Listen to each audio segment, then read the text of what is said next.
Hello दोस्तों, नमस्कार। स्वागत है आप सभी को आज की इस क्लास में। आज आपको हम बताएंगे सीटेट की एग्जाम में ईवीएस से जो प्रश्न पूछा जाता है ना, वह कहाँ से पूछा जाता है। यह जो आप देख रहे हैं यह क्वेश्चन आपका पूछा गया प्रश्न है सीटेट जनवरी 2024। सीटेट की एग्जाम हुआ था जनवरी 2024 को। उसमें जो प्रश्न पूछा गया था ईवीएस से, पर्यावरण अध्ययन ईवीएस से, यह जो प्रश्न देख रहे हैं यह प्रश्न आपका ईवीएस का क्वेश्चन है जो कि पूछा गया था वर्ष 2024 में। जनवरी 2024 का यह क्वेश्चन है ईवीएस का।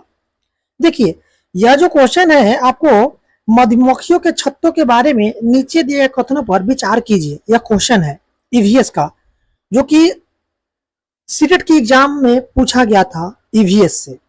आपको पता होगा कि ईवीएस में आपका 3 क्वेश्चन जो प्रश्न पूछा जाता है वो 3 किताब से प्रश्न पूछा जाता है।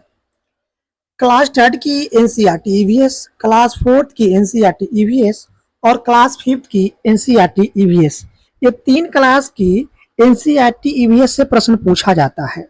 यह जो क्वेश्चन आप देख रहे हैं मधुमक्खियों के छत्ते के बारे में नीचे दिए गए कथनों पर विचार कीजिए। यह क्वेश्चन जो है सीटेट द्वारा पूछा गया प्रश्न है। ठीक है, यह ईवीएस का क्वेश्चन है। आपको मालूम नहीं होगा कि यह प्रश्न कहां से पूछा गया है। पहले तो आप क्वेश्चन को देखिए, उसके बाद आपको हम बताएंगे कि यह प्रश्न कहां से पूछा गया है, कौन सा क्लास की बुक से यह प्रश्न पूछा गया है। सबसे पहले इस क्वेश्चन को पढ़िए। देखिए, क्वेश्चन कहता है कि मधुमक्खियों के छत्ते के बारे में नीचे दिए गए कथनों पर विचार कीजिए। पहला कथन है मधुमक्खियां शहद के छत्तों में रहती है। हर छत्ते में एक रानी मक्खी होती है जो अंडे देती है। पहला कथन है। दूसरा है छत्ते में कुछ नर मक्खी भी होते हैं जो छत्ते के लिए श्रमिक के रूप में विशेष कार्य करते हैं। तीसरा कथन है छत्ते में अधिकांश मादा मक्खियां श्रमिक मक्खियां होती है जो दिन भर छत्ते को बनाने और बच्चों को पालने का कार्य भी करती है। और चौथा ऑप्शन है श्रमिक मक्खी शहद के लिए रस की खोज के लिए लीची के फूलों के चारों ओर चक्कर लगाते हैं। यह जो है यह मधुमक्खियों के छत्ते के बारे में आपसे पूछ रहा है। देखिए, यह क्वेश्चन आप तभी बना पाएंगे जब आपको मालूम होगी कि यह प्रश्न कहां से पूछा गया है। देखिए, यह जो क्वेश्चन है ना, यह क्वेश्चन आपका क्लास 4 की एनसीईआरटी ईवीएस, एक चैप्टर का नाम है अनीता की मधुमक्खियां। क्लास 4 की एनसीईआरटी ईवीएस का एक चैप्टर है अनीता की मधुमक्खियां और चैप्टर जो है आपका चैप्टर नंबर 5 है, पार्ट 5 यानी चैप्टर 5 है। चैप्टर का नाम है अनीता की मधुमक्खियां और यह जो चैप्टर है क्लास 4 की एनसीईआरटी ईवीएस का यह चैप्टर है अनीता की मधुमक्खियां। यहीं से प्रश्न आपका यह जो पूछा गया था क्वेश्चन सीटेट की एग्जाम में, यही जो क्वेश्चन है यह क्वेश्चन पूछा गया था आपका इसी चैप्टर से पूछा गया था। इसी चैप्टर से पूछा गया था आपका अनीता की मधुमक्खियां से। कहां से पूछा गया था मैं लेकर चलता हूं उस टॉपिक पर जहां से प्रश्न आपका सीटेट ने पूछा है। देखिए, मैं उसी जगह पर आपको लेकर चल रहा हूं जहां से सीटेट ने आपका प्रश्न पूछा था आपके सीटेट की एग्जाम में।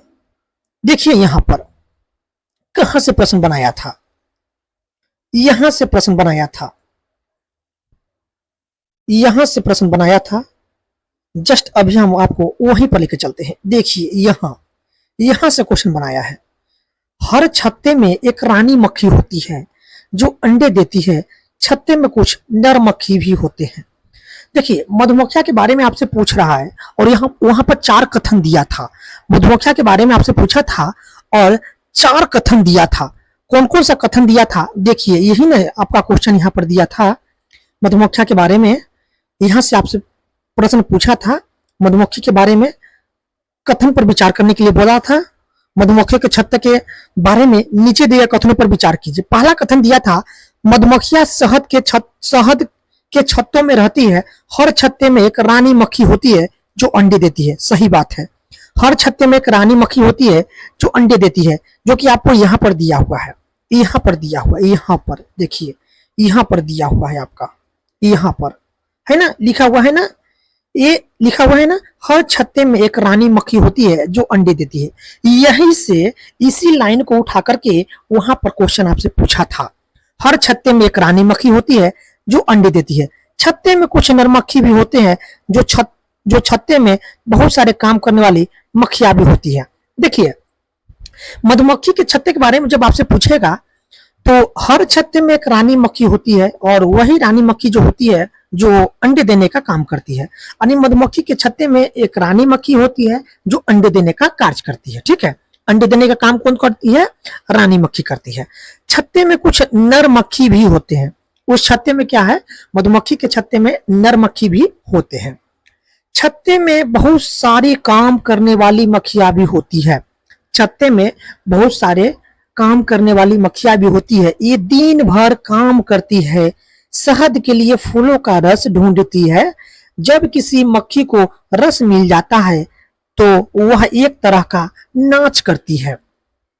देखिए, मधुमक्खी के छत्ते में रानी मक्खी होती है जो अंडे देने का काम करती है। ठीक, उसके बाद छत्ते में कुछ नर मक्खी भी होते हैं। छत्ते में कुछ नर मक्खी भी होते हैं।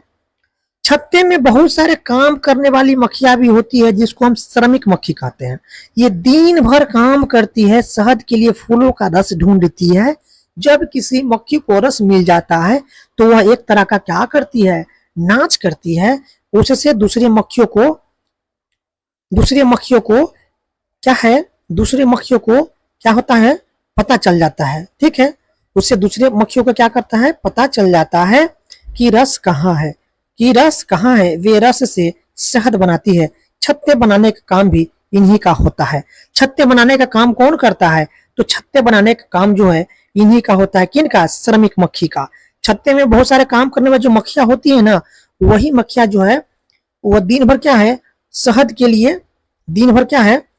फूलों के रस को ढूंढती है और जहां उसको फूलों का रस मिल जाता है तो वह क्या करती है? एक तरह का नाच करती है, जिससे क्या होता है कि दूसरे मक्खियों को भी पता चल जाती है कि रस कहाँ है और वे रस से शहद बनाती है। ठीक है, छत्ते बनाने का काम भी इन्हीं का होता है। किसका? श्रमिक मक्खी का। और बच्चों का पालन करना भी, ये ना हो तो छत्ता न बनेगा और न ही शहद इकट्ठा होगा। यानी कहने का मतलब है कि शहद बनाने का कार्य और उसके बाद छत्ते बनाने का काम इसी का होता है। किसका? श्रमिक मक्खी का। ठीक है, यदि ये नहीं होगा तो न छत्ते बनेगा और न ही शहद इकट्ठा होगा, और शहद के बिना छत्ते की सारी मधुमक्खियां क्या होगी? भूखी रह जाएगी।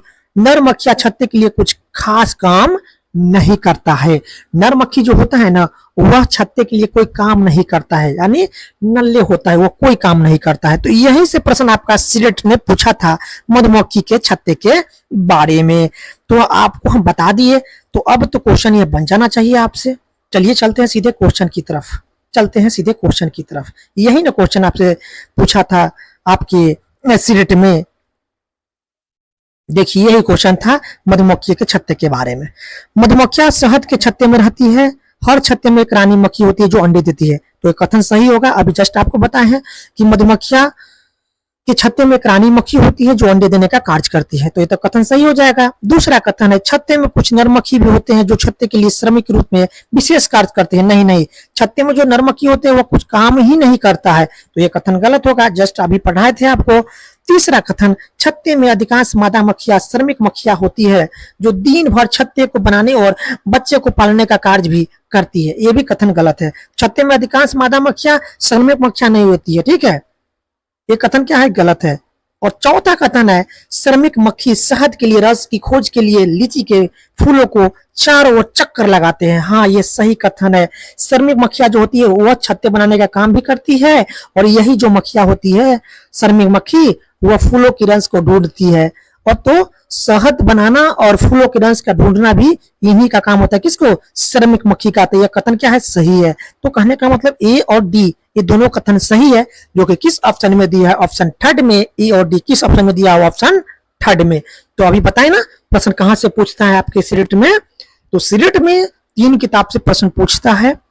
क्लास थर्ड की एनसीईआरटी ईवीएस, क्लास फोर्थ की एनसीईआरटी ईवीएस और क्लास फिफ्थ की एनसीईआरटी ईवीएस से। अभी आपको लाइव प्रूफ भी बता दिए, क्वेश्चन भी लिए थे, सीटेट के एग्जाम में पूछा गया प्रश्न, और आपको चैप्टर भी बताए कि यह प्रश्न कहां से पूछा गया था। यदि आपको सीटेट का ईवीएस का नोट्स चाहिए क्लास थर्ड, क्लास फोर्थ और क्लास फिफ्थ की, तो हमारे व्हाट्सएप नंबर 6379481571 इस नंबर पर व्हाट्सएप करके आप ईवीएस का नोट्स ले सकते हैं। क्योंकि मैंने जो ईवीएस का नोट्स बनाया है क्लास थर्ड, क्लास फोर्थ और क्लास फिफ्थ, इन 3 क्लास की संपूर्ण निचोड़, जहां से आपके सीटेट में प्रश्न पूछता है, सारा चैप्टर को एक एक करके मैंने नोट्स में कवर किया है। और वह नोट्स यदि आप पढ़ लेते हैं तो आप 30 में 30 नंबर आराम से ले आएंगे सीटेट की ईवीएस में। ठीक है, सीटेट की ईवीएस में आप 30 नंबर आराम से ले आएंगे। तो आपको नोट्स चाहिए तो हमारे व्हाट्सएप नंबर 6379481571 इन नंबर पर व्हाट्सएप करके आप नोट्स को ले सकते हैं। ठीक है, तो दोस्तों वीडियो कैसा लगा? वीडियो अच्छी लगी तो वीडियो को अधिक से अधिक अपने दोस्तों में शेयर जरूर कर दीजिएगा, ताकि जो बच्चे सीटेट की एग्जाम की तैयारी करते हैं उनको भी इस वीडियो से लाभ मिल जाएगी। और आपको नोट्स चाहिए तो हमारे व्हाट्सएप नंबर 6379481571 पर व्हाट्सएप करके एनसीईआरटी ईवीएस का नोट्स ले सकते हैं। तो वीडियो कैसा लगा कमेंट्स बॉक्स में कमेंट्स जरूर लिखिएगा। वीडियो अच्छी लगी तो वीडियो को अधिक से अधिक अपने दोस्तों में शेयर कीजिएगा। चैनल पर नए हैं तो चैनल को जरूर सब्सक्राइब कर लीजिएगा। फिर मिलते हैं नेक्स्ट वीडियो में। वीडियो देखने के लिए आपका बहुत बहुत धन्यवाद।